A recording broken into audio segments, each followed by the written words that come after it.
Hello, traders. FX Pip Collector here. Today is Monday, June 16th, and this is my analysis for the Euro-US dollar. If you haven't done so yet, definitely do check out my free Discord channel, which is linked down here in the corner at the end of the video. And make sure to take a look at my website, fxpipcollector.com. Watch the video on my home screen to learn more. So anyways, on the euro dollar, we have to keep in mind that the monthly, the weekly, and the daily are all in a very strong uptrend. What does that tell me? That tells me that anything I see to the downside may just be a pullback to the uptrend, and it could easily just keep going up. So definitely keep an eye out for that.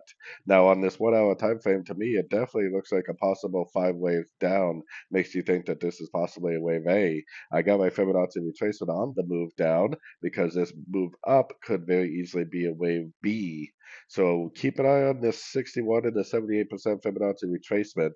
If it makes like a double top, maybe on a little bit of a sort of time frame, and then makes an engulfing move down, then likely that tells us that it is likely going to go down, possibly for a C, before it actually ends up continuing the uptrend. Just keep in mind what I said at the beginning of the video, which is that the trend is up on every single time frame, meaning that it could easily just continue up at any time. So anyways, don't forget to like and subscribe. And as always, thank you for watching and happy trading.